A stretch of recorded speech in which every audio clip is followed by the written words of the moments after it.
Hello. Swara Kalsekar यांच्याशी मी बोलू शकतो का? बोलते. आपण कोण? मी विनय देशमाने. मला तुम्हाला ताबडतोब भेटायचे आहे. शक्यतो आजच. तुम्ही सांगाल त्या ठिकाणी, सांगाल त्यावेळी. शक्यतो लवकर. मला हे नाव आठवत नाही. मी तुम्हाला ओळखते का? नाही, मीही तुम्हाला ओळखत नाही. मला आताच तुमचा फोन नंबर मिळाला. पण विश्वास ठेवा, माझे काम अत्यंत महत्त्वाचे आहे. एका 12 वर्षांच्या मुलीचा जीवन मरणाचा प्रश्न याच्याशी निगडीत आहे. नाही म्हणू नका. अगदी आजच भेटायला हवे. एक एक क्षण तिला, माझ्या एकुलत्या मुलीला झपाट्याने मृत्यूजवळ नेतो आहे. प्लीज, तुम्ही एक स्त्री आहात, कदाचित आईही असाल. एकुलत्या मुलीला असे मृत्यूच्या जवळ जाताना पाहून एका बापाची मनस्थिती काय झालेली असेल याची कल्पना करू शकाल. तुम्हाला माझा फोन नंबर कसा मिळाला ते सांगा, मग मी वेळ देईन तुम्हाला. मला आता मात्र ताबडतोब नोकरीसाठी निघायला हवे. मला ते फोनवर सांगता येणार नाही. दिलेला शब्द मोडता येणार नाही. मी तुम्हाला कामाच्या जागी येऊन सर्व काही सांगतो. निदान कामाचे स्वरूप तरी सांगाल? माफ करा मला, हे सर्व अगदी गुंतागुंतीचे आहे. मी भेटूनच तुम्हाला याचा खुलासा करेन. तुम्ही फक्त तुमच्या ऑफिसचा पत्ता सांगा, मी लगेचच निघतो. आणि नको, गेल्या गेल्या कुणी भेटायला आले तर ते माझ्या बॉसला खपत नाही. तुम्ही दुपारी 1च्या सुमारास आलात तर मधल्या जेवणाच्या वेळेत मी भेटू शकेन. तेही फार वेळ नाही. पण तुम्ही तुमच्या मुलीच्या जीवन मरणाचा प्रश्न म्हणालात म्हणून मी तुमची भेट घेते. तसे संध्याकाळी भेटलात तर मी जास्त वेळ नको, मी दुपारीच येतो. मला हे कसे शक्य आहे हेच कळत नाही. मी तुमच्या मुलीला ओळखत नाही तर कशी मदत करणार? मी भेटल्यावर सारा खुलासा करेन. याच सेलवर तुम्ही तुमच्या ऑफिसचा पत्ता SMS करा. प्लीज लगेचच करा, मी वाट बघतोय. ठीक आहे. स्वराने फोन बंद केला. हात सवयीने भराभरा नैमित्तिक कामे आटपू लागले. 10 मिनिटांनी ती ब्लॉकला कुलूप घालून जिना उतरू लागली. कोण विनय देशमाने? नाव कधीच ऐकलेले नाही. आणि कुण्या मुलीच्या जीवन मरणाचा प्रश्न? सौरभची काही भानगड तर नसेल? देवा, आता त्याने केलेले काहीही निस्तरायचे बळ उरलेले नाही. सौरभशी संबंधित असलेच तर सरळ कानावर हात ठेवायचे. त्याचा आपला काहीही संबंध उरलेला नाही असे मोठ्या आवाजात सुनवायचे आणि संपवून टाकायचे. तो परागंदा झालेला आहे अशी पोलिसात नोंद आहे. तेव्हा त्याने केलेल्या कोणत्याही कृत्याशी आपला काहीही संबंध नाही. मनातल्या विचारांना 1000 वाटा फुटल्या अन भराभरा उचललेल्या पायांना बिलगून तिला आपसूक स्टेशनवर घेऊन आल्या. 9:12ची ट्रेन गेली होती. त्या विनय नावाच्या माणसाने फोनवर चांगली 4 मिनिटे खाल्ल्यावर असेच होणार. हजारदा मनाशी ठरवते की अनोळखी नंबरवरून आलेला फोन उचलायचा नाही. पण उचलून बोलल्याशिवाय राहावतही नाही. कुणीतरी सौरभबद्दल माहिती सांगेल आणि आपण न उचलल्यामुळे ती कळायची राहून जाईल. त्याचा कुणी कर्जदार गेल्या वेळेसारखा ऑफिसात येऊन उभा राहील आणि आपल्या तुटपुंजा पगाराचा आणखी एक लचका तोडला जाईल. ही भीती आपली पाठ कधी सोडणारच नाही. हातातला फोन थरथरला. आजूबाजूला इतका कोलाहल होता की आवाज ऐकूच आला नाही. तिने पाहिले तर मगाचाच नंबर होता. ऑफिसचा पत्ता SMS करा असा मेसेज आला होता. मनातल्या विचारांना हाकलून लावत तिने त्या अनोळखी नंबरवर आपल्या ऑफिसचा पत्ता SMS केला. 9:18ची ट्रेन पलीकडच्या प्लॅटफॉर्मवर येते आहे अशी घोषणा कानाने पकडली आणि स्वराला इतकेच सुचले की धावत दादर चढून पलीकडे जाऊन वेळेत पोचायला हवे, नाहीतर जाधव साहेब आजही या बाईंसाठी संभ्या जरा पायघड्या घाल रे असे इतके मोठ्याने हसत म्हणतील की आपल्याला दिवसभर मान वर करून त्यांच्या डोळ्याला डोळा द्यायची हिंमत होणार नाही. खाजगी कंपनीतील लहानशी नोकरी. कितीही दमलेले असले तरी पायाने अपेक्षित वेग पकडला आणि 9:18 स्टेशनमध्ये शिरायच्या आत ती तिच्याही नकळत ठराविक जागी उभी होती. काही नेहमीचे ओळखीचे चेहरे दिसतात तिच्याही चेहऱ्यावर हास्य उमटले. साधे हसल्यावर आपल्याला इतके बरे वाटते याचा तिला विस्मय वाटला. ट्रेनमध्ये गर्दीच्या लोंढ्यात ती आपोआप आत शिरली. चप्पल पर्स सारे जागच्या जागी आहे याची मनातल्या मनात तिने खातर जमा करून घेतली. उदित आता शाळेत असेल. आजही डब्यात त्याला पोळीसोबत टोमॅटो सॉस द्यावा लागला. काल इतका उशीर झाला की भाजी चिरायला आणि करायला वेळच मिळाला नाही. निदान एक अंडे तरी पटकन परतून टाकायला हवे होते. आपल्याला नेहमी वेळ गेल्यावरच योग्य काय ते सुचते. म्हणून तर आयुष्याची ही परवड चालली आहे. आज लवकर घरी जायचे आणि त्याच्या आवडीची कांद्याची भजी करून घालायची. एकुलता एक मुलगा असून त्याला साधे नीट डबा देणे आपल्याला झेपत नाही. तो इतका समजूतदार आहे की तोंडाने तक्रार करणार नाही, पण त्याच्या चेहऱ्यावरचे भाव आपल्याला वाचता येतातच की. सौरभचे त्याने काहीच घेतलेले नाही हे आपले सुदैवच म्हणायचे. त्याची सावली सुद्धा पडायला नको. अजून 2 वर्षे आहेत, मगच सौरभला कायमचा हरवलेला म्हणून मृत घोषित करता येईल. कायद्याप्रमाणे 7 वर्षे वाट पाहावी लागते म्हणे. मग त्याच्या कंपनीत असलेले त्याचे 4 पैसे आपल्याला मिळतील. कदाचित तिथे आपल्याला कामावरही घेतले जाऊ शकते. वकिलाने तसे आपल्याला लठ्ठ फी घेऊन सांगितलेले आहे. काय तरी एक एक कायदे. कंपनीच्या कामाकरता बाहेरगावी जातो काय आणि कधीच परतून येत नाही काय. कुठेतरी पिऊन पडला असणार, नाहीतर त्या अवस्थेत कुणाशी तरी भांडण झाल्यामुळे वाट लागली असणार. त्याने इथे तिथे केलेली कर्जे आणि पैशाची ओढाताण तरी संपली. ही नोकरी होती म्हणून निभावले, तरी आपल्याला भोगावे लागले ते लागलेच. माणूस नाहीसे झाल्यावरही 7 वर्षे वाट बघितल्याशिवाय त्याच्यापासून सुटका करून घेता येत नाही. नेहमीच्या स्टेशनला ती उतरली आणि झपाझपा चालत ऑफिसपाशी आली. पायरीवर असताना तिला साहेबांची गाडी वळताना दिसली आणि हुश झाले. आज लवकर जाता येईल. उदितही मग खुश होईल. हल्ली फार अबोल झालाय. नेहमीसारखे शाळेतील सारे काही आपल्याकडे बोलत नाही, पण आपल्या हातातले त्याला झेपेल असे काम न सांगता काढून घेतो. अकाली प्रौढ झाल्यासारखे त्याचे हे वागणे आपल्याला दिसते. त्याबद्दल वाईटही वाटते, पण आपण तरी काय करू शकतो. कधी कधी मी त्याची आई असून मलाच त्याचा आधार वाटतो. स्वरा आपल्या टेबलापाशी आली आणि साहेब यायच्या आत तिने संगणक सुरू केला. साहेबांबरोबर कुणीतरी अनोळखी माणूस त्यांच्या केबिनमध्ये शिरताना दिसला आणि तिला आणखी बरे वाटले. ते असे दुसऱ्याबरोबर गुंतलेले असले की हाताखालच्या लोकांना कमी डाफरतात. ते आज जातात तोच संभ्या तिच्या टेबलापाशी आला. बाई, साहेब आत बोलवत आहेत. झालं.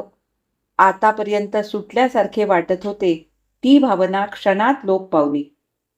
कालच्या कामात काय चूक राहिली म्हणून साहेबांनी लगेचच बोलावणे धाडले याचा विचार करतच ती जागेवरून उठून केबिनमध्ये गेली. आत पाऊल टाकताच साहेबांच्या चेहऱ्यावरील सभ्य मवाळ भावाने तिला बुचकळ्यात टाकले. महत्वाच्या क्लायंटशी बोलताना ज्या चेहऱ्याने आणि आवाजाच्या पट्टीत ते बोलतात तसे ते म्हणाले, या तुमची ओळख करून देतो. हे विनय देशमाने तुम्हाला भेटायला आलेत. तुमच्याशी सकाळी फोनवर बोललेत म्हणे. तुम्ही असं करा, त्यांच्याबरोबर बाहेर जा. त्यांचे तुमच्याकडे महत्वाचे काम आहे. त्यांना हवा तेवढा वेळ द्या. परतायची गडबड करू नका. इथल्या कामाकडे मी बघून घेईन. स्वराने मान हलवली. चेहऱ्यावर माफक हास्य आणत तिने त्या मध्यवयाच्या रुबाबदार माणसाकडे बघत हात जोडले आणि ती त्यांच्याबरोबर केबिन बाहेर पडली. टेबलापाशी जाऊन तिने संगणक बंद केला. ड्रॉवरला चावी लावली आणि पर्स घेऊन ती त्यांच्यासोबत इमारतीच्या बाहेर पडली. एका नव्या मोठ्या चकचकीत गाडीपाशी आल्यावर त्याने दार उघडून धरले आणि तिला आत बसायची खूण केली. तुम्ही जेवणाच्या वेळी येणार होता? हो, पण तुमचा SMS मिळाला आणि मी राहतो त्या जागेपासून फक्त 20 मिनिटांच्या अंतरावर तुम्ही काम करता हे मला कळले, तसे राहवले नाही. तुमच्या ऑफिसची इमारत ज्याची आहे तो माझा चांगला मित्रच आहे. मग मी लगेचच त्याच्या ऑफिसात आलो आणि त्याला तुमच्या साहेबांना एक फोन करायला लावला. आयुष्यात पहिल्यांदा ती एका आलिशान गाडीत रेलून सीटवर बसली होती आणि एक रुबाबदार सभ्य वाटणारा माणूस गाडी चालवत होता. अधेमध्ये मान वळवून तिच्याकडे डोळ्यात भरपूर आश्चर्य आणून कटाक्ष टाकत होता. तुमचे माझ्याकडे नेमके काय काम आहे हे मला अजून उमगत नाहीये. सांगतो, सारे काही सांगतो. कुठून सुरुवात करावी ते मला उमगत नाही आहे. आपण एका रेस्टॉरंटमध्ये बसून बोललो तर चालेल का? तिने होकारार्थी मान हलवली. एक छान वळण घेऊन गाडी एका पॉश रेस्टॉरंट समोर उभी राहिली. गुबगुबीत खुर्च्या स्थानापन्न झाल्यावर त्यांनी काही खायला मागवू का म्हणून विचारले, तसे तिने मानेनेच नकार दिला. मग त्याने फक्त आईस्क्रीम मागवले. तुम्हाला कुठला फ्लेवर हवा? कोणताही चालेल. आधी तुम्ही कामाचे बोलाल का? उत्सुकतेने तिला नीट बसवतही नव्हते. मी विनय देशमाने. माझा इम्पोर्ट एक्सपोर्टचा व्यवसाय आहे. सुदैवाने तो अगदी उत्तम चालला आहे. मला एकुलती एक 13 वर्षांची मुलगी आहे, देविका. तिला एक प्रकारचा दुर्मिळ रक्ताचा कॅन्सर झाला आहे. त्यावर औषध योजना चालली आहे. मी पाण्यासारखा पैसा खर्च करतो आहे आणि करत राहीन.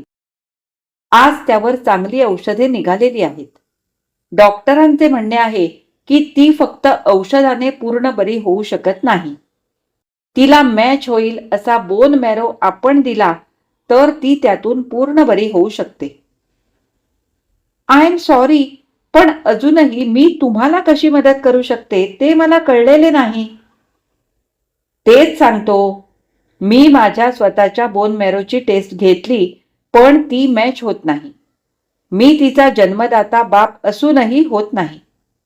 माझी बायको म्हणजे देविकाची आई 3 वर्षांपूर्वी असाध्य अशा कॅन्सरनेच देवाघरी गेली. देविकाला कुणी भावंडही नाही. मला अजूनही कळत नाही माझीच निवड तुम्ही का केली आहे? या प्रश्नाचे उत्तर देणे फार कठीण आहे. आपण इथून सरळ हॉस्पिटलात जाऊ. तिथे गेल्यावर डॉक्टर तुमचा आणि देविकाचा बोन मॅरो जुळतोय का याबद्दल टेस्ट घेतील. इतरही घेतील. त्यांना पूर्ण खात्री आहे की हे शक्य आहे.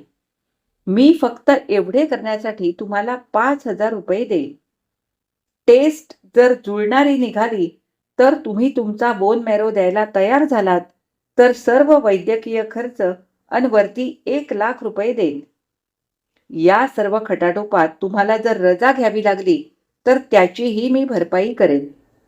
पण तुम्ही अधिक कोणतेही प्रश्न न विचारता एवढे कराच. माझ्या मुलीचा जीवन मरणाचा प्रश्न आहे. ठीक आहे, पण तुम्ही माझ्या एका प्रश्नाचे उत्तर द्या. तुम्ही मलाच का निवडलेत? एवढ्या रकमेसाठी तुम्हाला हजारो जण बोन मॅरो द्यायला तयार होतील. प्लीज, निदान टेस्ट होईपर्यंत याचे उत्तर मी तुम्हाला देऊ शकत नाही. जर बोन मॅरो जुळला तर मी लगेचच तुम्हाला तुमच्या प्रश्नाचे उत्तर देईन. आणि नाही जुळला तर ही आपली शेवटची भेट असेल याची खात्री बाळगा. पण आता मला नकार देऊ नका. ठीक आहे, यात माझ्या जीवाला काही धोका होणार नाही ना? अजिबात नाही. तुम्ही डॉक्टरांना विचारून खात्री करून घेऊ शकता. डॉक्टरही जीवाला धोका असेल तर कोणतीही प्रोसिजर करत नाहीत. फार तर एखादा दिवस विश्रांती घ्यावी लागेल. आधी आपण टेस्ट तर करून घेऊ. माझ्या सगळ्या आशा आता या टेस्टवर अवलंबून आहेत. कितीतरी दिवसांनी असे आयते चविष्ट आईस्क्रीम खाताना तिचे तोंड आणि मन क्षणभर सुखावले. उदितची आठवण झाली. त्याला आईस्क्रीम खूप आवडते. टेस्ट जुळली वा नाही जुळली तरी हे गृहस्थ 5,000 देणार आहेत. जाताना आपण उदीसाठी मोठा कप घेऊन जायचा. खुश होऊन जाईल. नुसत्या कल्पनेने तिच्या चेहऱ्यावर हास्य उमटते. काय झाले? काही नाही. मला मुलाची आठवण झाली.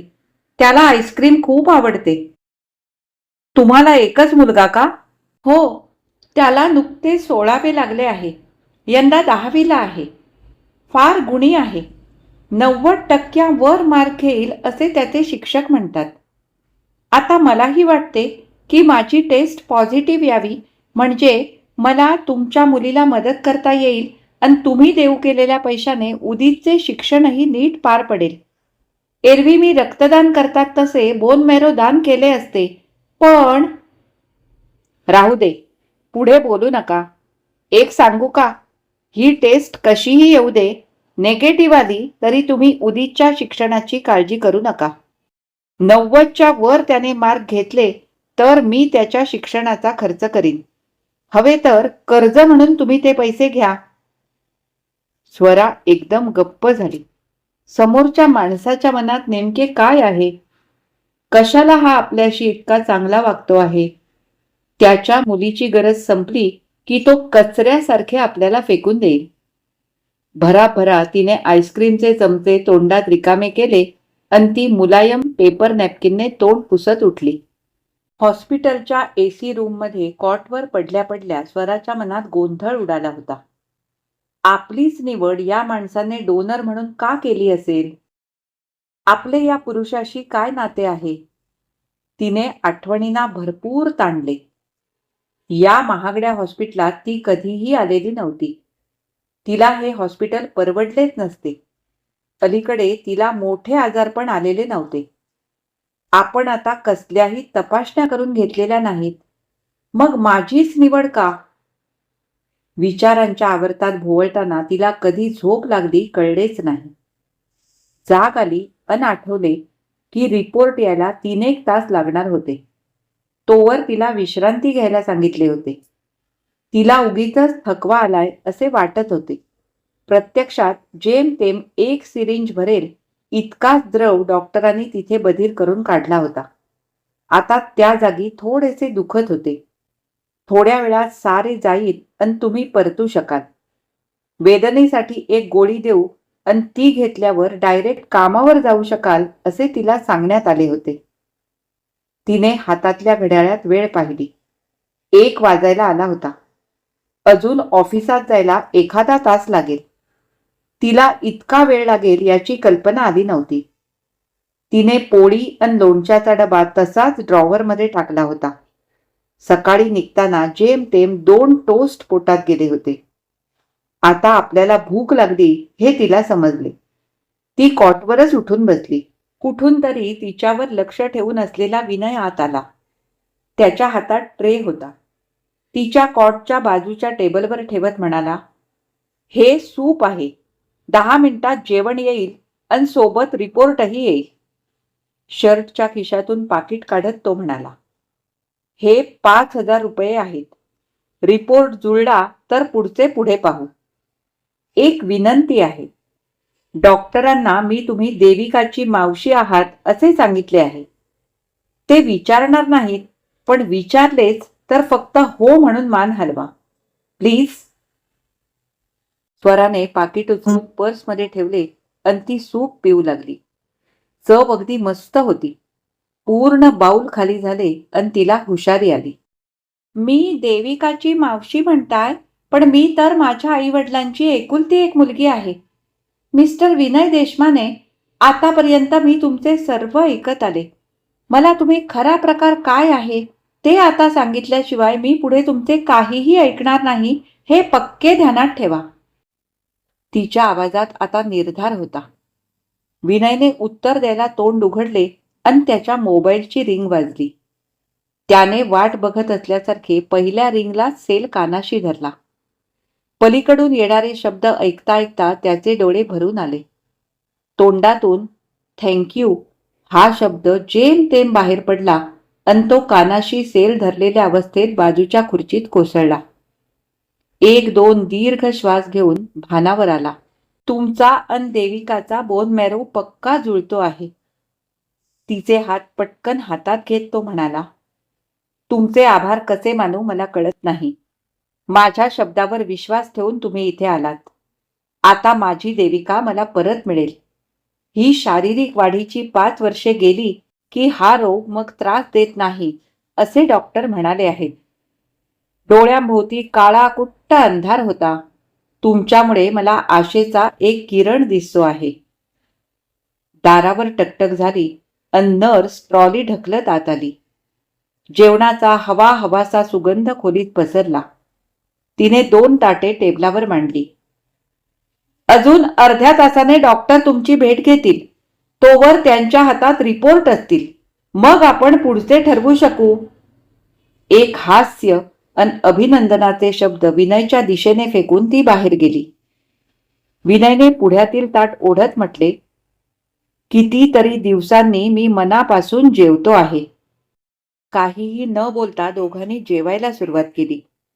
वॉर्ड बॉयने आणलेल्या फिंगर बोलमध्ये हात धुवून झाल्यावर विनय म्हणाला, देविकाला भेटायला जायचे का? डॉक्टर आपल्याला तिच्या खोलीतच भेटतील. त्याच्या आधी तुम्ही तिला भेटावे असे मला वाटते. तिला बघून तुम्हाला काही वेगळे वाटले तर तिला ते दिसू देऊ नका. विनय सोबत त्या स्वच्छ चकचकीत कॉरिडॉरमधून पावले टाकताना तो असे का म्हणाला असेल याचे स्वराला आश्चर्य वाटले. एका अनोळखी मुलीला भेटून आपल्याला काय वाटणार आहे? पण 1,00,000 रुपये मिळणार आणि उदितच्या शिक्षणाचा खर्च आपण करू शकणार याने वाटलेली सुटकेची भावना तिला आनंद देऊन गेली होती. आता कोण कुठली ती देविका? तिचे केस गेले असतील आणि ती अगदी बारीक झालेली असेल. एका कोवळ्या मुलीबद्दल वाटणाऱ्या मानवी सहानुभूतीशिवाय आपल्याला वेगळे काय वाटणार आहे? डॉक्टर म्हणाले की कदाचित 2 ते 3 वेळा बोन मॅरो द्यावा लागेल. तसे झाले तर प्रत्येक वेळीचे मी तुम्हाला 1,00,000 रुपये देईन हे आधीच सांगून ठेवतो. तुमच्या प्रकृतीचे जे नुकसान होईल तेही भरून देतो. पण नाही म्हणू नका. चालता चालता तिने वळून त्याच्या चेहऱ्याकडे पाहिले. त्याच्या नजरेत जी जवळीक दिसली त्याने तिला खरेच बुचकळ्यात टाकले. एसी वॉर्डमध्ये एका प्रशस्त खोलीत तिने विनयच्या पाठोपाठ पाऊल टाकले. एका कॉटची पाठ उंच करून त्यावर टेकून बसलेल्या अवस्थेत एक बारीक पण सुरेख मुलगी मांडीवर ठेवलेल्या छोट्या टेबलवरील लॅपटॉपवर काहीतरी खेळ खेळत वा पाहत बसली होती. देविका, हे बघ, तुला भेटायला तुझी स्वरा मावशी आलेली आहे. त्या मुलीने मान वर करून प्रसन्न हसत हात पुढे केले. स्वराला वाटले की आपला श्वास छातीतच अडकतो आहे. तिला वाटलेले आश्चर्य, चेहऱ्यावरचे संभ्रमित भाव प्रयासाने लपवत तिने त्या मुलीचे हात हातात घेतले. आता आपल्या छातीत जे काही होते आहे ते आपण कधीच अनुभवलेले नाही. तिने नकळत तिच्या अन देविकाच्या जुळलेल्या हातावर डोके टेकले आणि पायातील शक्ती गेल्यासारखे तिच्या कॉटवर बैठक मारली. 2 सेकंदांनी तिला विनयचा हलकासा स्पर्श आपल्या पाठीवर जाणवला. रिलॅक्स. तुमची प्रतिक्रिया अशीच होणार हे मला अपेक्षित होते. देविका, बघितलेस, मावशीला तुला भेटून किती आनंद झालाय. माय मरो अन मावशी उरो म्हणतात ते खोटे नाही. देविकाने उत्तर दिले, बाबा, अगदी बरे झाले. तुम्ही नेटाने मावशीचा शोध घेतलात. मावशी, आईचे अन तुझे तुझ्या लग्नाच्या वेळी भांडण झाले आणि एकमेकींचे तोंड न पाहायचा तुम्ही निश्चय केलात. पण बाबांनी माझ्यासाठी तुझा शोध घेतला. मला आता इतके बरे वाटते सांगू. आई आता नाही आहे तेव्हा मीच तिच्या वतीने तुझी क्षमा मागते. आता मात्र मला सोडून जाऊ नको. बाबांचा सकाळी फोन आला तेव्हापासून मी तुझी वाट बघते आहे. तिने असे बोलता बोलता स्वराला हाताने कवळले तसे स्वरानेही तिला जवळ घेतले. तिला काय बोलावे सुचलेच नाही. पण तिचे डोळे त्या मुलीला पाहून तिच्याही नकळत भरून आले. तिला आठवण झाली. उदितच्या पाठीवर 2 वर्षांनी तिला दिवस गेले होते. आता आपल्याला एक छानशी मुलगी होईल या आनंदाने ती हरखून गेली होती. मुलगी, आईची जन्मभराची मैत्रीण होईल अशी समजूतदार मुलगी. पण तेव्हा सौरभचे व्यसन इतके वाढले होते, इतक्या कटकटी मागे लागल्या होत्या की त्या कळीला उखडून टाकायचा निर्णय तिला नाईलाजाने घ्यावा लागला होता. दुसरे मूल तिला परवडलेच नसते. तिने मान वर करून देविकाच्या चेहऱ्याकडे निरखून पाहिले. कपाळपट्टी अन जीवणी अगदी विनयसारखी होती. डोळे, नाक, केसांचा रंग, मान मागे फेकत हसणे खात्रीने स्वरासारखेच होते. या मुलीला उदित शेजारी उभे केले तर कुणीही त्यांना बहीण भाऊ समजेल. आपण अकाली खुडून टाकलेल्या त्या कळीचेच फूल आता मलूल अवस्थेत समोर दिसते आहे का? ती हीच आहे, खात्रीने हीच आहे. हे अशक्य आहे हे बुद्धीला कळत होते, पण छातीत पाना दाटल्यासारखे गच्च होते आहे. त्यावर स्वराचे काहीच नियंत्रण राहिले नव्हते. तिने विनयकडे पाहिले. समजल्यासारखी त्याने मान हलवली. त्याने पटकन देविकाला खांद्यावर थोपटत म्हटले, मी तुला म्हटले नव्हते का देवी, तुझ्या आजारपणाबद्दल कळले तर तुझी मावशी सगळा राग विसरून तुला धावत भेटायला येईल. त्यांना एक मस्त 16 वर्षांचा मुलगाही आहे. उद्या त्यालाही मी तुला भेटायला घेऊन येईन. मग आमची देविका चुटकी सरशी बरी होईल. या दिवाळीला आपण दणक्यात तुझी भाऊबीज साजरी करू. तुला त्याच्याकडून काय भाऊबीज हवी ते आत्ताच स्वरा मावशीला सांगून ठेव. बाबांचे शब्द ऐकता ऐकता देविकाचा चेहरा हास्याने उजळत गेला. मोठा भाऊ म्हणजे दादा? वाव, त्याचे नाव काय आहे? स्वराने संभाषणाचा धागा पकडत म्हटले, उदित. त्याचे नाव उदित आहे. तो यंदा 10वीला आहे. महत्वाचे वर्ष म्हणून शाळा चुकवता येत नाही, नाहीतर आत्ताच माझ्यासोबत आणला असता. आपला मोबाईल उघडून तिच्या समोर धरत स्वराने तिला उदितचा फोटो दाखवला. हा बघ, अगदी तुझ्यासारखाच दिसतो ना. शनिवारी त्याला अर्ध्या दिवसाची शाळा असते तेव्हा घेऊन येईल. त्यालाही आपल्या छोट्या बहिणीला भेटायला आवडेल. आणि खरेच तुला भाऊबीजेला काय हवे ते आत्ताच सांगून ठेव, म्हणजे मला बरे होईल. तिच्या या बोलण्यावर विनयच्या चेहऱ्यावर उमटलेले सुटकेचे अन कृतज्ञतेचे भाव स्वराला स्पष्ट वाचता आले. तिने नजरेने त्याला आश्वस्त केले. तेवढ्यात दारातून उंच नीच गोरेपान अन चेहऱ्यावर सुंदर हास्य असलेले डॉक्टर आत आले. काय देविका, खूप वर्षांनी भेटलेल्या मावशीला बघून खुश झालेली दिसतेस. आता तू झटक्यात बरी होशील बघ. आणि भाऊबीजेच्या पार्टीला मलाही बोलवायचे हा.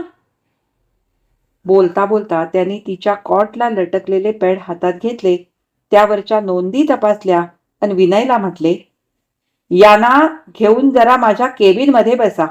मी 5-1 मिनिटात तिथे पोचेन. बाहेर पडता क्षणी स्वराला क्षणभरही गप्प बसवले नाही. मिस्टर देशमाने, आता हा काय प्रकार आहे हे समजल्याशिवाय मी पुढचे काहीही करणार नाही. या मुलीतील आणि माझ्यातील साम्य इतके स्पष्ट आहे, त्याच वेळी ती तुमची मुलगी आहे हेही स्पष्ट दिसते. तुम्ही माझ्यापर्यंत कसे पोचलात? मला या साऱ्या प्रश्नांची उत्तरे आत्ताच्या आत्ता हवी आहेत. स्वरा, फक्त काही मिनिटे धीर धरा. डॉक्टर काय सांगतात ते पाहू आणि मग मी तुम्हाला तुमच्या ऑफिसात पोचवेन. वाटेत कुठेतरी कॉफी घेऊ, तेव्हा सारे सांगेन. फक्त थोडा वेळ. त्याने तिचा हात पकडला. आजवर सौरभसह अनेक सहेतूक निर्हेतूक पुरुषस्पर्श स्वराच्या वाट्याला आले होते. त्यातले भाव उमगण्याइतकी ती संवेदनशील होती. हा निखळ स्नेहाचा, 2 व्यक्तीतील सहभावाचा स्पर्श तिला कळला. खोलीत जाऊन खुर्चीत बसल्यावर स्वराचे डोळे आपसूक मिटले. हे काय घडते आहे? आपण एक स्वप्न तर पाहत नाही आहोत. गेल्या 5-6 तासात आयुष्याची उलथापालथ करणारे हे कोसळते आहे ते खरे आहे की आपल्याला भास होतोय? डॉक्टरांच्या शब्दाने ती भानावर आली. देविकाची प्रकृती आता चांगलीच आहे. मावशीचा बोन मॅरो चांगलाच जुळतो आहे. ही एक अत्यंत पॉझिटिव्ह बाब आहे. Mister Deshmane, you are damn lucky. योग्य वेळी तुम्ही देविकाच्या मावशीचा शोध घेतलात. आता तिचे बरे व्हायचे चान्सेस 60% वाढलेले आहेत. मलाही तसेच वाटते आहे. माझे मन सांगते आहे, स्वरा मावशी सापडणे हा माझ्या अन देविकाच्या आयुष्यातील या आजारपणाच्या काळात घडलेला सर्वात सुंदर अपघात आहे. तरीही मी एक सूचना करेन. माफ करा, मघाशी देविकाच्या खोलीत येता येता मी एक वाक्य ऐकले, यांना एक मुलगाही आहे. तुम्ही भाऊविजेबद्दल बोलत होता. हो, त्याचे नाव उदित आहे आणि तो 16 वर्षांचा आहे. स्वराने परस्पर उत्तर दिले. मग आपण त्याचा बोन मॅरो मॅच होतो का ते आधी पाहू. कारण कितीही म्हटले तरी यांनी 35 ओलांडलेली आहे. 16 वर्षांच्या मुलाचा बोन मॅरो मिळाला तर देविकाचे बरे व्हायचे चान्सेस 15-20% वाढतील. तो देविकाचा सख्खा मावस भाऊ आहे, म्हणजे मॅच व्हायची शक्यता जास्त आहे.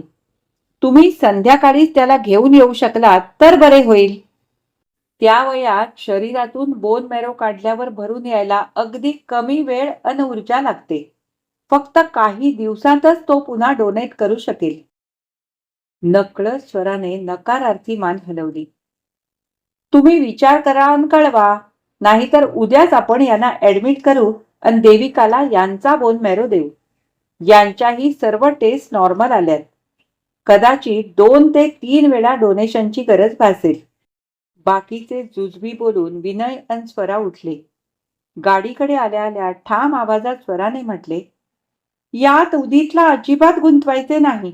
त्याला या साऱ्यापासून दूरच ठेवायचे. आधीच तो फार एकलकोंडा आहे, त्यात 10वीचे महत्वाचे वर्ष. मला त्याला अजिबात डिस्टर्ब करायचे नाही. देविकाला आणि त्याला एकदा भेटवले की संपले. ओके ओके, आता कुठेतरी कॉफी घेऊ आणि आधी सेलिब्रेट करू. तुम्हाला सारे तपशील सांगायला मी आता अधीर झालो आहे. डोक्यावरचे मनामनाचे ओझे हलके झाले. गेले 3 दिवस मी सारी कामे सोडून तुमचा शोध घेत वणा फिरतो आहे, त्याचे सार्थक आज झाले. ते सारे श्रम पिसासारखे हलके झाले. स्वरा, थँक्यू. तुम्हाला कल्पना नाही तुम्ही माझ्यावर कसे आणि किती उपकार केलेत. मला ऑफिसात कळवायला हवे. बराच उशीर झालाय. उद्याची रजाही घालायला हवी. साहेब माझ्या नावाने ठो ठो करत असतील. आजचे निभावले, उद्या तुम्ही येणार नाही आहात. बोलता बोलता तिने आपल्या पर्समधून सेल बाहेर काढला. 1 सेकंद थांबा. तुम्हाला तिथे किती पैसे मिळतात? शिष्टाचाराचा विचार केला तर हा प्रश्न कुणी विचारू नये, पण मी त्याच्या 1.5 पट पगाराची कायमची नोकरी तुम्हाला देऊ करतोय. कृपया गैरसमज नको. देविकाला तुमच्या बोन मॅरोची गरज काही काळ लागणार आहेच, पण त्याहून तुमच्याशी तिने जे मावशीचे नाते जोडले आहे ते काही काळ टिकवलेत तर त्याचा तिला मानसिकदृष्ट्या चांगला फायदा होईल. तिला औषधाइतकीच एका वडीलधाऱ्या स्त्रीच्या प्रोत्साहनाचीही गरज आहे. जे क्लेरिकल काम करता तेच माझ्या ऑफिसात करा. प्रत्येक डोनेशनचे 1 लाख सोडून ही ऑफर मी देतो आहे. सावकाश विचार करून उत्तर द्या. 3-4 दिवसांनी दिले तरी चालेल. स्वराने सेलवरची बोटे उचलली आणि तो बंद केला.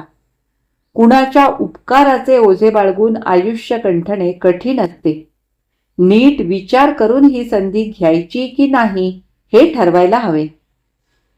कॉफी घ्यायला त्याच्यासमोर टेबलवर बसताना तिचा निर्णय झाला होता.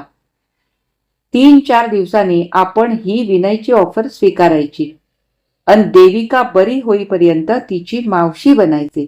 एक सुरेख डेकोर असलेल्या, फक्त छप्पर आणि कठडा असलेल्या, चारी बाजूना सुरेख बाग फुलवलेल्या गच्चीत एका कोपऱ्यातल्या मऊ गुबगुबीत खुर्चीत ती बसली होती. दूरवर समुद्र आणि चित्रातल्यासारखा दिसणारा वरळी ब्रिज मन प्रसन्न करत होता. विनयने तिला विचारातून बाहेर काढले. तुम्हाला कॉफी सोबत बिस्किटे वा केक हवाय का? नको, जेवण अजून गळ्यापाशीच आहे. इथे बसायला निमित्त हवे म्हणून कॉफी घेते. आता लवकर मला सांगा काय ते. ओके, कुठून सुरुवात करू? देविका आणि तुमच्यातील साम्य तुमच्या लक्षात आलेलेच आहे. हाच प्रश्न मला छळतो आहे. इतके साम्य दोन नाते नसलेल्या व्यक्तीत असूच शकत नाही. आता सांगायला हरकत नाही, उदित 2 वर्षांचा असताना मला दिवस गेले होते. तेव्हा एखादी मुलगी व्हावी म्हणून मी आसुसले होते. मी एकुलते अपत्य असल्याने उदितला तरी भावंड असावे अशी माझी इच्छा होती. पण तेव्हा परिस्थिती इतकी बिकट होती की आई म्हणून मी इतकी आसुसले असतानाही मला तो गर्भ उकडून टाकावा लागला. तीच मुलगी समोर पहुडली आहे असा भास देविकाला पहिलं पाहिल्यावर मला झाला. पण तुमच्या आणि तिच्या चेहऱ्यातील साम्यही मी दुर्लक्षू शकत नाही. हे काय कोडे आहे? सांगतो. एक एक शब्द ठामपणे उच्चारत विनय म्हणाला, देविका तुमची आणि माझी मुलगी आहे. दचकलात ना? देविका खरेच तुमची आणि माझी मुलगी आहे. ही सारी आधुनिक विज्ञानाची कमाल आहे. माझी पत्नी 12-13 वर्षांची असताना तिच्या ओव्हरीज कसल्याशा आजाराने निकामी झाल्या. त्या सुमारास केव्हा तरी तिला गालगुंड झालेले असावे. अगदी दुर्मिळ केसमध्ये असे होऊ शकते असे नंतर डॉक्टर म्हणाले. पण तिचा गर्भाशय अगदी निरोगी होता. लग्नानंतर 4-1 वर्षे वाट पाहून साऱ्या तपासण्या झाल्यावर आम्हाला हे कळले. त्यावेळी माझा व्यवसाय नुकता बाळसे धरत होता. वांद्रा येथील डॉक्टर इंगळे यांच्या दवाखान्यात माझ्या सर्व तपासण्या झाल्या. आम्ही रिपोर्ट न्यायला आलो तेव्हा डॉक्टरांनी सांगितले की एखादे निरोगी स्त्रीबीज मिळाले तर माझे स्पर्म वापरून आपण इन विट्रो गर्भधारणेचा प्रयत्न करून पाहू शकतो. फलित गर्भपेशी तुमच्या पत्नीच्या गर्भाशयाने स्वीकारली तर ती बाळाला जन्म देऊ शकेल. ऐकता ऐकता स्वराचे डोळे विस्फारत गेले. विनयने कॉफीचा घोट घेतला आणि तो पुढे बोलू लागला. त्याच वेळी तुम्ही तिथे गर्भपातासाठी आलेल्या होता. तुमच्या नवऱ्याकडे हॉस्पिटलचे बिल द्यायलाही पैसे नव्हते. मग डॉक्टर इंगळ्यांनी त्यांना स्त्रीबीजे विकत देण्याबद्दल सुचवले. एक अपत्य असलेल्या निरोगी स्त्रीचे बीज उपयुक्त ठरेल असे त्यांचे मत होते. मग ते बिल मी भागवले आणि वरती थोडे पैसेही तुमच्या नवऱ्याला देण्यासाठी डॉक्टरांकडे दिले. तुम्हाला नकळत तुमच्या पतीने संमतीच्या फॉर्मवर तुमची सही घेतली असावी. डॉक्टरांनी डिस्चार्ज देण्यापूर्वी तुमच्या बीजकोशातील 6-7 बीजे काढून घेतली. नंतर ती सारी पेट्रो डिशमध्ये पक्व करण्यात आली. माझ्या स्पर्मच्या सहाय्याने फलित केली गेली आणि माझ्या पत्नीच्या गर्भाशयात रोपण करण्यात आली. पहिले 2 प्रयत्न फुकट गेले, पण तिसऱ्या प्रयत्नात गर्भ टिकला आणि 9 महिन्यांनी देविका जन्माला आली. अर्थात त्यावेळी ही कुणाची बीजे आहेत याबद्दल मला काहीच कल्पना देण्यात आली नाही आणि तुमच्या पतींना ही बीजे कुणाला डोनेट केलीत हेही सांगितले नाही. डॉक्टर इंगळे या स्त्रीरोगतज्ञ सोडून हे कुणालाही माहीत नव्हते. आमच्या जीवनात इतका आनंद भरभरून वाहत होता की आम्ही हे पूर्ण विसरून गेलो. देविका आपली अर्धी मुलगी आहे हे सत्य कधीही आम्ही कुणापुढे उच्चारले नाही. पत्नीने तिला 9 महिने पोटात वाढवले होते. मग देविका 6-7 वर्षांची असताना तिच्या आईला बीजकोशांचा कॅन्सर झाला. देविकाचा पायगुण असा की माझा बिझनेस भरभराटत गेला. मी तिच्या आईवर अगदी अमेरिकेत नेऊनही उपचार केले, पण कशाचाच उपयोग झाला नाही. 3 वर्षे त्या रोगाशी झुंज देऊन ती गेली. तिच्या दुःखातून बाहेर पडतो न पडतो तोच देविकाला धाप सुरू झाली. ही प्युबर्टीची 4-1 वर्षे जर ती टक्कर देऊ शकली तर हा रोग परत डोके वर काढत नाही आणि योग्य बोन मॅरो हे एकमेव औषध तिला यासाठी बळ देऊ शकते. माझा बोन मॅरो जुळला नाही तेव्हा मी पार कोसळून गेलो होतो. देविकासोबत आत्महत्या करावी इतका खचलो होतो. मग मला आठवले ती एका अनामिक स्त्रीच्या शरीराचाही हिस्सा आहे. देविकामध्ये स्त्रीबीजातून आलेले अर्धे क्रोमोझोम्स जनुके असलेली एक स्त्री या शहरात, देशात, जगात आहे. 3 दिवसांपूर्वी मी इंगळेबाईंच्या हॉस्पिटलात गेलो. त्या आता हयात नाहीत, पण त्यावेळची नर्स आता मेट्रन आहे. तिच्या मदतीने मी तुमचे रेकॉर्ड मिळवले. त्यांना सर्व आठवत होते. त्याला 2 दिवस लागले. हे डॉक्टरी पेशाच्या दृष्टीने अनैतिक आहे, पण देविकाच्या जीवाचा प्रश्न आहे म्हटल्यावर त्यांनी मदत केली. त्या कागदपत्रात तुमच्या पतीचा ऑफिसचा पत्ता मिळाला. तिथे गेल्यावर ते परागंदा झालेत असे कळले, पण त्यांच्या तिथल्या एका मित्राने तुमचा सेल नंबर घरच्या डायरीत कुठेतरी लिहून ठेवला आहे म्हणून सांगितले. आज सकाळी मला तो मिळाला आणि मी लगेचच तुमच्याशी संपर्क साधला. एक एक मिनिट माझ्यासाठी महत्वाचे आहे. तुम्हाला सकाळी तुमच्या बॉसच्या चेंबरमध्ये येताना पाहिले आणि माझी खात्री पटली की तुम्हीच देविकाची आई आहात. थोडा वेळ विनय थांबला. स्वरा तर स्तब्ध झाली होती. तुम्हाला कमीत कमी सांगून मला हे सर्व करायचे होते. जर तुमचा बोन मॅरो जुळला नसता तर मी सारे गुपितच ठेवले असते. उदितच्या अस्तित्वाबद्दल तर मला काहीच कल्पना नव्हती. मी ही मावशीची कहाणी मुद्दाम रचली. देविकाला सांगितली. देविका तुमचीच मुलगी आहे, म्हणजे तुमच्या स्त्रीबीजापासून तुमच्या नकळत जन्मलेली. तुमचा माझ्यावर विश्वास नसेल तर मी देविकाची आणि तुमची DNA टेस्ट करून पुरावा देऊ शकतो.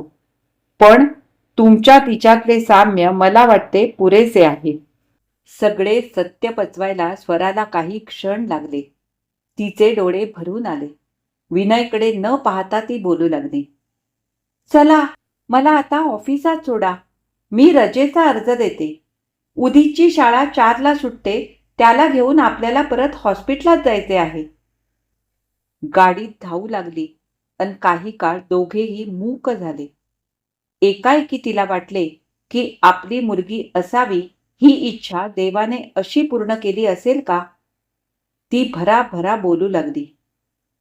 हे पाकिट मी घेते, पण मला वा उदितला बोन मॅरो डोनेट केल्याबद्दल पैसे देऊ नका. उदित देविकाचा सहोदर नसला तरी जीन्सच्या नात्याने अर्धा भाऊ आहे. तेव्हा तिला बोन मॅरो डोनेट करणे त्याचे कर्तव्यच आहे. या आजारपणात मी स्वराची मावशी न होता आईच होईल याचीही खात्री बाळगा. त्याचे मॅच झाले नाही तरी मी आहेच. देविका पूर्ण बरी झाल्यावर पाहू. शिक्षणासाठी जेव्हा त्याला पैसे लागतील तेव्हा त्याच्या बहिणीच्या वडिलांकडे तो हक्काने मागेल. तुमची नोकरी स्वीकारायची की नाही हा निर्णय घ्यायला मला थोडा वेळ द्या. थँक्स स्वरा. भविष्याच्या पोटात काय आहे मला ठाऊक नाही. फक्त 10 मिनिटे तुम्ही तिच्यासोबत होता तेव्हाच माझ्या लक्षात आले की तिला एका वडीलधाऱ्या स्त्रीची नितांत गरज आहे. ही नवी नाती कशी वळण घेणार आहेत ठाऊक नाही, पण तुमच्या बोलण्याने या क्षणी मला देविकाच्या त्या असाध्य रोगाशी लढायला तुमचा आधार मिळाला आहे. बोलता बोलता विनयला हुंदका आवरला नाही. त्याने गाडी थांबवली आणि व्हीलवर डोके टेकून तो रडू लागला. किती काळ घट्ट आवरून ठेवलेले बापाच्या हृदयातील अश्रू आता अनावर होऊन बाहेर आले. बराच काळ त्याने एकट्याने ताण सोसला होता. आता त्याला सोबत मिळाली होती. स्वराने त्याच्या हातावर थोपटले. या खंबीर वाटणाऱ्या पुरुषाला डोके टेकायला आणि अश्रू ढाळायला एक स्पर्श हवा होता आणि मानव्याच्या नात्याने स्वराने तो देऊ केला होता. काही सेकंद शब्दही न उच्चारता कित्येक भाव दरवळत राहिले. विनय, मी तुमच्या सोबत आहे. देविका बरी होणे हे सर्वात महत्वाचे आहे. तेव्हा तुम्ही धीर धरायला हवा. माझी लेक मला परिस्थितीमुळे तेव्हा गमवावी लागली. हिच्यासाठी मी सर्वतोपरी प्रयत्न करेन. पुढचे पुढे पाहू. 4 वाजता तुम्ही परत या. मी उदितला तोवर कसे सांगायचे याचा विचार करून ठेवते. गाडी पुन्हा धावू लागली आणि वाऱ्याच्या मंद झुळका खिडकीतून आर पार धावू लागल्या. एखादा दिवस अवघे आयुष्य उलटे पालटे करून टाकतो हे आजवर ऐकले होते. आता ती प्रत्यक्ष अनुभव घेत होती. एका अज्ञात चितशक्तीचा तिच्या आयुष्याला जणू स्पर्श झाला होता. अन कसलासा मंद सुगंध अवतीभोवती दाटतो आहे असा तिला भास झाला. तिच्या मनात अमृताचे स्वर उमटले. अवचिता परिमळू झुळकला अळूमाळू. स्वराने डोळे मिटले अन आपल्याच आतून आलेले स्वर ती हृदयात साठवून ठेवू लागली. एका नव्या आई मुलीच्या नात्याचा तिच्या आयुष्यात कोंब फुटला होता अन त्याचा अलवार स्पर्श, सुगंध वाऱ्याच्या झुळकेवर भोवती पसरत आपल्याला वेढून घेत असल्यासारखे तिला वाटले. ही कथा इथेच संपली. आज मी वाचलेली प्राध्यापिका माधुरी शानबाग यांची अवचिता परिमळू ही कथा तुम्हाला कशी वाटली हे मला कमेंट करून अवश्य कळवा. आणि आवडली असेल तर लाईक करा, जास्तीत जास्त शेअर करा आणि जर तुम्ही माझ्या चॅनलवर नवीन असाल तर चॅनलला सबस्क्राईब करून सोबतचं बेल आयकॉन दाबायला अजिबात विसरू नका आणि त्याचप्रमाणे हाईप करायला सुद्धा विसरू नका. आता आपण पुन्हा भेटू अशाच एखाद्या कथा किंवा कादंबरी वाचनासाठी. तोपर्यंत मी तुमचा निरोप घेते. धन्यवाद.